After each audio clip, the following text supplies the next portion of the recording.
ಹೀಗೆ ದರ್ಶನ್ ಫ್ಯಾನ್ಸ್ ನನಗೆ ಕೆಟ್ಟ ಕಮೆಂಟ್ಗಳನ್ನು ಹಾಕಿ ಕಿರುಕುಳ ಕೊಡ್ತಾ ಇದ್ದಾರೆ ಅಂತ ಒಂದು ಕಡೆ ನಟಿ ರಮ್ಯಾ ಕೇಸ್ ದಾಖಲಿಸಿದರೆ ಮತ್ತೊಂದು ಕಡೆ ದರ್ಶನ್ ಗ್ಯಾಂಗ್ನಿಂದ ನನ್ನ ಮೇಲೆ ಅಟ್ಯಾಕ್ ಆಗಿದೆ ಅಂತ ನಟ ಪ್ರಥಮ್ ಆರೋಪಿಸಿದ್ರು. ಇದೇ ಹಲ್ಲೆ ಆರೋಪ ಈಗ ಟ್ವಿಸ್ಟ್ ಪಡೆದುಕೊಳ್ತಾ ಇದೆ.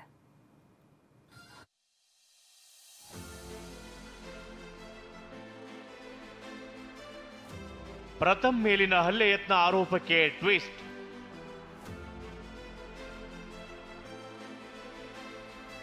ಡಿ ಕಂಪನಿ ಹಾಸ್ಪಿಟಾಲಿಟಿ ಕ್ಷೇತ್ರದಲ್ಲಿ ಜಾಗತಿಕ ವೃತ್ತಿಯ ಕನಸು ಇದೆಯಾ? ಜಾಗತಿಕ ಅಧ್ಯಯನ ಉದ್ಯೋಗ ಅವಕಾಶಗಳೊಂದಿಗೆ ಭಾರತದ ನಂಬರ್ 1 IIHM ನಲ್ಲಿ ಓದಿ. ಪ್ರವೇಶ ಆರಂಭವಾಗಿದೆ, ಈಗಲೇ ಸೇರಿ. ಪ್ರಥಮ್ ನಡುವೆ ಸಂದೇಶ ಸಂಘರ್ಷ.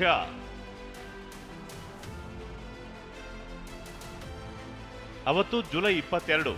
ಅದೇ ದಿನ ಬೆಂಗಳೂರು ಗ್ರಾಮಾಂತರ ಜಿಲ್ಲೆ ದೊಡ್ಡಬಳ್ಳಾಪುರ ತಾಲೂಕಿನ ರಾಮಯ್ಯನಪಾಳ್ಯ ಬಳಿ ಇರೋ ರೇಣುಕ ಯಲ್ಲಮ್ಮ ದೇವಸ್ಥಾನಕ್ಕೆ ನಟ ಪ್ರಥಮ್ ಹೋಗಿದ್ರು. ಇವರ ಜೊತೆ ನಟ ರಕ್ಷಕ್ ಬುಲೆಟ್ ಕೂಡ ಇದ್ರು. ಹೀಗೆ ದೇವಸ್ಥಾನಕ್ಕೆ ಹೋದಾಗ ಬಾಸ್ ಅಭಿಮಾನಿಗಳಿಂದ ನನ್ನ ಮೇಲೆ ಹಲ್ಲೆ ಯತ್ನ ನಡೆದಿತ್ತು ಅಂತ ನಟ ಪ್ರಥಮ್ ಆರೋಪಿಸಿದ್ರು. ಅವರು ಬನ್ನಿ ಅಂದ್ರು, 3-4 ಜನ ಜೊತೆ ಬಂದ್ರು. ಏಯ್ ಕೂತ್ಕೊಳ್ಳಪ್ಪ ಕೂಡಿಸ್ಕೊಂಡ್ರು. ಅಲ್ಲಿ ರಕ್ಷಕ್ ಅವ್ರ ಜೊತೆ ಕೂತಿದ್ದ ಬಹುಶಃ ರಕ್ಷಕ್ ಗೊತ್ತಿರೋರೇ ಅನ್ನೋ ಕಾರಣಕ್ಕೆ ನಂಗೊಂಚೂರು ಕಾನ್ಫಿಡೆನ್ಸ್ ಬಂತು. ಕೂತ್ಕೊಂಡೆ, ವೆಪನ್ಗಳು ತಗೊಂಬಂದ್ರು. ಯಾರೋ ತಗೊಂಬಂದು ಕೊಟ್ಟ ಇಬ್ರು ಹುಡುಗರು ತೆಗೆದ್ಬಿಟ್ಟು ಹಿಂಗೆ ಇಟ್ಕೊಂಡು ಹಿಂಗೆ ಅನ್ನಕ್ಕೆ ಬಂದ್ಬಿಟ್ರು. ನನಗೆಲ್ಲೋ ಮಿಸ್ ಹೊಡಿತಾ ಇದೆ. ಇದಿಷ್ಟು ನಡಿಬೇಕಾದ್ರೆ ನನ್ನಿಂದ 2 ಅಡಿ ದೂರದಲ್ಲಿ ರಕ್ಷಕ್ ಕೂತಿದ್ನೋ ಇಲ್ವೋ ಕೇಳಿ. ಅಷ್ಟಕ್ಕೂ 2011ರಲ್ಲಿ ಪತ್ನಿ ವಿಜಯಲಕ್ಷ್ಮಿ ಮೇಲೆ ಹಲ್ಲೆ ಮಾಡಿ ದರ್ಶನ್ ಜೈಲು ಸೇರಿದ್ರು.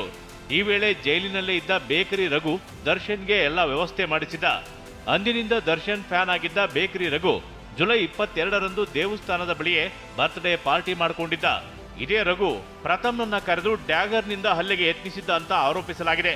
ಡಿವಾಸ್ ಬಗ್ಗೆ ಮಾತನಾಡ್ತೀಯಾ ಅಂತ ಹಲ್ಲೆಗೆ ಯತ್ನಿಸಿದ್ರು ಅಂತ ಪ್ರಥಮ್ ಆರೋಪಿಸಿದ್ರು. ಆದರೆ ದರ್ಶನ್ ಫ್ಯಾನ್ಸ್ ಫೇಸ್ ಆಗಿರುವ ಡಿ ಕಂಪನಿಯಲ್ಲಿ ಪ್ರಥಮ್ಗೆ 10 ಪ್ರಶ್ನೆ ಕೇಳಲಾಗಿದೆ. ಕುಡಿದ ಅಮಲಿನಲ್ಲಿ ಜಗಳ ಎಂದ ಡಿ ಕಂಪನಿ. ಅಂದು ಗಲಾಟೆ ಆದರೂ ಪ್ರಥಮ್ ಯಾಕೆ ಕಂಪ್ಲೇಂಟ್ ಕೊಟ್ಟಿಲ್ಲ? ಕುಡಿದ ಅಮಲಿನಲ್ಲಿ ಆದ ಜಗಳಕ್ಕೆ ನಮ್ಮ ಹಾಗೂ ನಮ್ಮ ಅಭಿಮಾನಿಗಳು ಯಾಕೆ ಹೊಣೆ ಅಂತ ಪ್ರಥಮ್ಗೆ ಪ್ರಶ್ನಿಸಿದ್ದಾರೆ. ಅಷ್ಟೇ ಅಲ್ಲ, ರೌಡಿಗಳ ಜೊತೆ ಸೇರಿ ನೀವೇ ಪಾರ್ಟಿ ಮಾಡಿದ್ದೀರಿ, ಕುಡಿದಿರೋದು ಗೊತ್ತಾಗುತ್ತೆ ಅಂತ ಕಂಪ್ಲೇಂಟ್ ನೀಡಿಲ್ವಾ ಅಂತ ನಟ ಪ್ರಥಮ್ಗೆ ತಿರುಗೇಟು ಕೊಟ್ಟಿದೆ. ಎಜುಕೇಶನ್ ಇಂಪಾರ್ಟೆಂಟ್ ಅಂತ ಡಿ ಕಂಪನಿಗೆ ಪ್ರಥಮ್ ಟಾಂಗ್. ಡಿ ಕಂಪನಿ ಆರೋಪದ ಬಳಿಕ ಸಾಮಾಜಿಕ ಜಾಲತಾಣದ ಮೂಲಕವೇ ಉತ್ತರಿಸಿರುವ ನಟ ಪ್ರಥಮ್, ನೋಡ್ರಪ್ಪ, ರಾಷ್ಟ್ರೀಯ ತನಿಖಾ ಸಂಸ್ಥೆ NIA, ಇಂಟರ್ಪೋಲ್ಗಿಂತಲೂ ದೊಡ್ಡ ತನಿಖಾ ಸಂಸ್ಥೆ ಈ ಡಿ ಕಂಪನಿ. ನಿನ್ನ 3rd ಕ್ಲಾಸ್ ಜನ್ಮಕ್ಕಿಷ್ಟು ಅಂತ ಆಕ್ರೋಶ ಹೊರ ಹಾಕಿದ್ದಾರೆ. ಅಷ್ಟೇ ಅಲ್ಲ, ಎನ್ಕ್ವೈರಿ ಮಾಡೋರಂತೆ. ಎಜುಕೇಶನ್ ಇಂಪಾರ್ಟೆಂಟ್ ಅಂತ ದರ್ಶನ್ ಅಭಿಮಾನಿಗಳ ಕಾಲೆಳೆದಿದ್ದಾರೆ. ಇನ್ನು ನಾಳೆ SP ನಿಮಗೆ ಅಧಿಕೃತ ಕಾರಣ ಏನಾಯಿತು ಅಂತ ಹೇಳ್ತಾರೆ ಅಂತಾನೂ ಪೋಸ್ಟ್ ಮಾಡಿದ್ದಾರೆ. ದರ್ಶನ್ ಪಟಾಲಂ ವಿರುದ್ಧ ಒಂದು ಕಡೆ ರಮ್ಯಾ ಕೇಸ್ ದಾಖಲಿಸಿದ್ರೆ, ಇತ್ತ ನಟ ಪ್ರಥಮ್ ಹಾಗೂ ಡಿ ಕಂಪನಿ ನಡುವೆ ಪೋಸ್ಟ್ ವಾರ್ ಆಗ್ತಿದೆ.